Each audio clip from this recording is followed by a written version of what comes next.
जैसा कि मैं पिछले वाले वीडियो में आपको संधि के बारे में बताया था, जिसमें से एक संधि स्वर संधि के बारे में पूरा डिफाइन कर दिया था। अब मैं लेके आया हूँ व्यंजन संधि, जो कि टेट और सुपर टेट के लिए अति आवश्यक, यानी कि टेट और सुपर टेट और वनडे एग्जाम, कोई भी एग्जाम हो उसमें से एक नंबर का कन्फर्म है कि संधि से आता है। ठीक है, अब मैं बात करता हूँ व्यंजन संधि। यानी कि व्यंजन संधि जो है, व्यंजन के बाद स्वर या व्यंजन आने से जो परिवर्तन होता है उसे व्यंजन संधि कहते हैं। इसके नियम जो हैं 6 नियम होते हैं। इसके जो हैं 6 नियम होते हैं। ठीक है, अब पहला नियम पढ़ेंगे, वर्ग के पहले वर्ण का तीसरे वर्ण में परिवर्तन होना। यानी कि वर्ग वर्ग कौन से होते हैं? जो स्पर्श व्यंजन होते हैं, जैसे का, चा, टा, ता, पा। यानी कि का, चा, टा, ता, पा। यानी कि इसे हम कह सकते हैं कु, चू, टू, तू, पू। यानी कि ये वर्ग है। ये अपने वर्ग के तीसरे वर्ण में परिवर्तन होना। जैसे का है, का के बाद क्या आता है? का पे तीसरे बाद क्या आता है? खा, गा। यानी का गा में परिवर्तन होना। और जैसे चा है, चा का छा, जा। यानी चा का जो है जा में परिवर्तन होना। इसी तरीके ता का दा में परिवर्तन होना, पा का बा में परिवर्तन होना। यानी कि अपने वर्ग के ही तीसरे वर्ण में परिवर्तन होना। अब देखिए आगे क्या नियम कहता है। यदि किसी वर्ग के पहले वर्ण का मेल किसी स्वर अंतस्थ व्यंजन, यानी कि स्वर और अंतस्थ व्यंजन कौन कौन से होते हैं? या, रा, ला और वा। यानी कि तीसरा चौथा वर्ण से हो तो वर्ग का पहला वर्ण उसी वर्ग के तीसरे वर्ण में परिवर्तित हो जाता है। जैसे कि इसमें साफ साफ जैसे मैंने भी बताया वही नियम सेम है। तो आगे देखते हैं एग्जाम्पल के तौर में क्या लिखा है। जैसे बाक धन ईसा बराबर बागीसा। यानी कि इसमें दिया है का, यहाँ पे का है। का मैंने बताया तीसरे में परिवर्तन होना है, अपने वर्ग के ही वर्ण में परिवर्तन होना है। कौन सा वर्ण? तीसरा वर्ण। तो इसमें कौन सा स्वर है? ई। तो का किस में परिवर्तन होना? गा में। और गा में का लगा है? ई बड़ी। तो क्या होगा? ई। और सा तो क्या हो जाएगा? वाक धन ईस बराबर बागीस, वागीस। ठीक है, ऐसे अगला एग्जाम्पल देखते हैं। सट धन आनन, तो क्या हो गया? सड़ानन। यानी कि टा का जो है ढा में परिवर्तन होना, यानी कि अपने ही वर्ग के तीसरे वर्ण में परिवर्तित होना। दूसरा नियम देखते हैं, वर्ग के पहले वर्ण का पांचवें वर्ण में परिवर्तन होना। यानी कि वर्ग के पहले वर्ण का जो पांचवें वर्ण में, यानी वर्ग का कोई भी पहला वर्ण और उसमें पहला वर्ण यानी कि कोई का है, का पांचवा क्या हो जाएगा? का क्या हो जाएगा? का, खा, गा, घा। यानी या। तो का इसमें परिवर्तन होना। तो जैसे बाक धन मय, तो क्या हो जाएगा? बाग मय। यानी कि का या में परिवर्तित होना। ऐसे सट मुख, सट मुख तो क्या हो गया? षडमुख। यानी कि सट मुख बराबर क्या हो गया? षडमुख। तो ये है टाका जो है अपने पांचवें वर्ण यानी अणा में परिवर्तित होना, तो षडमुख हो गया। ऐसे जगतनाथ, जगन्नाथ। यानी कि ता जो है, ता जो है ता का गा में परिवर्तित होना, जगन्नाथ। ऐसे देखिए अगला नियम, छा संबंधी नियम। छा संबंधी नियम कहता है किस संबंधी नियम, अगला नियम है छा संबंधी नियम। किसी भी ह्रस्व स्वर का मेल यदि छा से होता है तो छा से पहले चा जोड़ देते हैं। यानी ह्रस्व स्वर कौन? स्वर तीन होते हैं, ह्रस्व स्वर, दीर्घ स्वर, प्लुप्त स्वर। यानी ह्रस्व स्वर होते आ, ई, उ, और दीर्घ होते बड़ा, बड़ी, बड़ा, ऊ। ठीक है, अब प्लुप्त होता है जैसे हम लोग लिखते हैं, यानी कि जिसमें दो से अधिक मात्राएं लगे, यानी कि जैसे हम लोग लिखते हैं ओम। ठीक है, तो आगे देखते हैं इसके एग्जाम्पल। एग्जाम्पल दिया बी धन छेद, यानी बी धन छेद, यानी तो इसके आगे क्या लग जाएगा, चा जुड़ जाएगा, तो क्या हो जाएगा, विच्छेद। विच्छेद यानी कि छा के आगे चा लग जाना।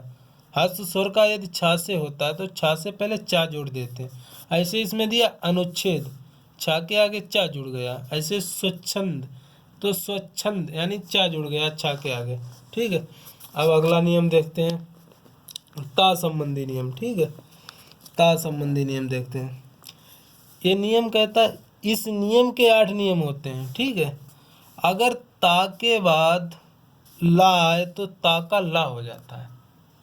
ठीक है, एग्जाम्पल है तत् धन लीन, यानी ता का ला।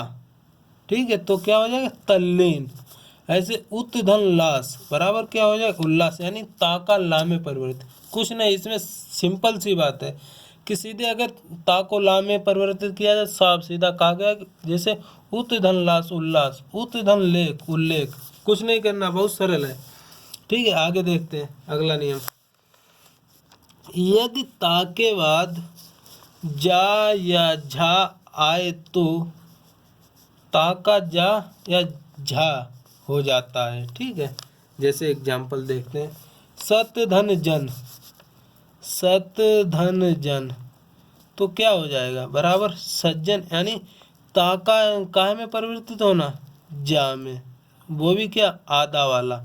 ठीक, तो क्या हो जाएगा, सज्जन। ठीक है, अब आगे देखते हैं एग्जाम्पल, जगत धन जननी, तो क्या हो जाएगा, जगत जननी।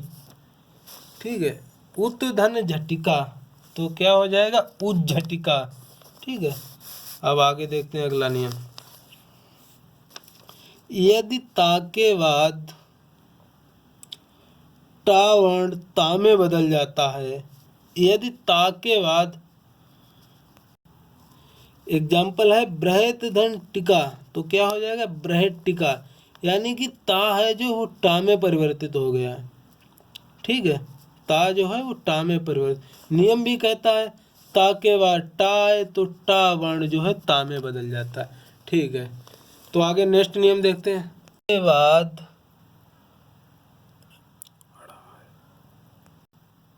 यदि ता के बाद यहाँ आए तो ता जो है यहाँ में बदल जाता है। ठीक है, नियम कहते हैं ता के बाद, जैसे एग्जाम्पल में दिया उत धन डयन, उड्डयन। ठीक है, अब नेक्स्ट एग्जाम्पल देखते हैं,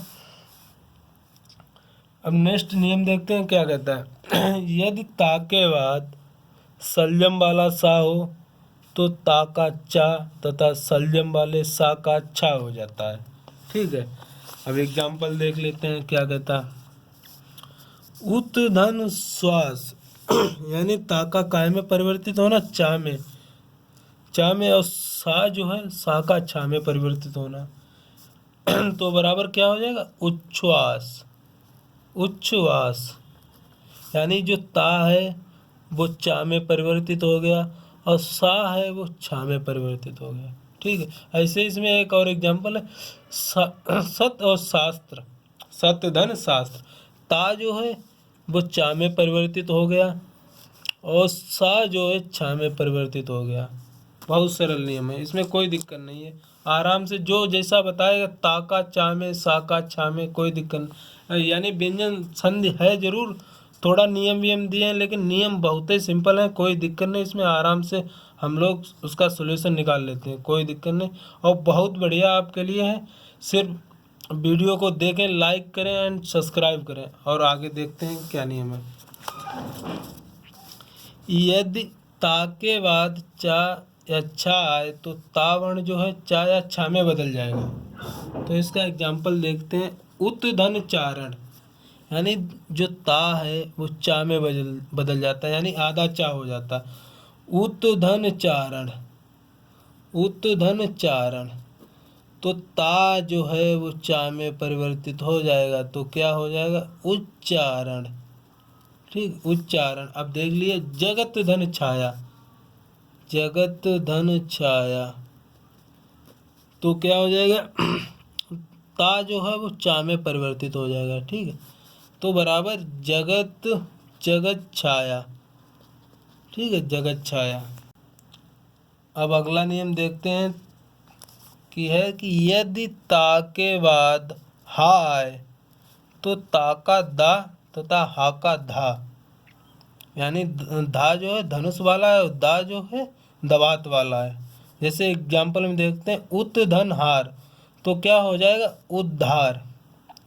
ठीक है, तो ता जो है वो दा में परिवर्तित हो जाता है और हा जो है वो किस में परिवर्तित हो जाता है, धा में। ठीक है, जैसे देखिए उत धन हार, तो ता है वो दा में और जो हा है वो धा में परिवर्तित हो जाएगा। तो क्या हो जाएगा उद्धार, या इसे ऐसे लिख सकते हैं उद्धार। ठीक है, दोनों सही हैं। अब जैसे इसमें एक और एग्जांपल दिया तत् धन हित, तो क्या हो जाएगा तद्युत, तत् धन हित। ठीक है, तत् जो है ता जो है वो दा में परिवर्तित हो जाएगा, हा है वो धा में परिवर्तित हो जाएगा। तो क्या हो जाएगा तद्युत, तद्युत। ठीक है, अब नेक्स्ट देखते हैं नियम क्या कहता है। माँ संबंधी नियम। माँ संबंधी नियम, यदि माँ के बाद कोई भी व्यंजन आए तो माँ का अंग तथा व्यंजन वही रहता है। माँ का अंग और तथा व्यंजन वही रहता है। जैसे समधन योग, समधन योग, समधन योग बराबर क्या हो जाएगा संयोग, संयोग, यानी कि ये जो है वो अनुस्वार में परिवर्तित हो जाता है। ठीक है, समधन गति, तो संगति हो जाएगा, यानी कि माँ जो है वो अनुस्वार में परिवर्तित हो जाता है। जैसे अंग हा वाला होता है वैसे उसमें इसकी जो अंग वाले है वो बिंदी हो जाती है और माँ है वो साइलेंट हो जाता है। तो क्या हो जाएगा संगति। ठीक, अनुस्वार हो जाता है। हम नेक्स्ट नियम देखते हैं क्या कहता है। यदि माँ के बाद माँ आए तो माँ का माँ ही रहेगा। ठीक है, यदि यानी यदि माँ के बाद माँ आए तो माँ का माँ ही रहेगा। एग्जाम्पल देख लीजिए समधन मान, समधन मान, मान, तो क्या हो जाएगा सम्मान। इसमें सम क्या है, सम उपसर्ग है। ठीक है, और सम धन मान, तो सम उपसर्ग लगा के मान, तो क्या हो जाएगा सम्मान। ठीक है, अब नेक्स्ट देखते हैं सम धन मति, तो क्या हो जाएगा सम्मति, ये भी उपसर्ग है। ठीक है, आगे देखते हैं अगला नियम। देखिए ना संबंधी नियम, यदि रा कामा सा कौन सा षटकोण वाला और ऋ के बाद ना व्यंजन आता है तो ना का जो है अणा हो जाता है। ठीक है, तो एग्जाम्पल में दिया परिधन नाम बराबर परिणाम, यानी कि जो रा और सा षटकोण वाला है वो काहे में परिवर्तित हो जाता है अणा में। ठीक है, तो ऐसे देखते हैं प्रधनमान, तो क्या हो जाएगा प्रमाण, यानी ना जो है वर्ण अणा में परिवर्तित हो गया। ऐसे रामधन अयन, ना जो है वो अणा में परिवर्तित हो गया है। ठीक है, नेक्स्ट नियम देखते हैं सा संबंधी नियम। ये क्या कहता है नियम, यदि सा से पहले आ या बड़ा आ से भिन्न कोई भी स्वर हो तो सा का सा हो जाता है। यानी छोटा या बड़ा के पास ई उ ए ऐ ओ एक्स वाई जेड कोई भी स्वर, यानी कि जितने स्वर, स्वर कितने होते हैं 9 स्वर होते, 9 स्वर में से कोई भी भिन्न स्वर आए तो क्या हो जाता है सा का षटकोण वाला सा हो जाता है। ठीक है, एग्जाम्पल में दिया बी धन सम, यानी जो सपेरा वाला सा है वो देखते हैं बी धन साध बराबर विषाद, यानी कि जो दंती सा है वो मूर्धन्य सा में परिवर्तित हो जाता है। ठीक, ऐसे सुधन समा, तो क्या हो गया सुषमा, मूर्धन्य सा में परिवर्तित हो जाता है। ठीक, यानी कि सीधे है दंती सा, सीधे काहे में परिवर्तित होता है मूर्धन्य सा में। ठीक है, धन्यवाद।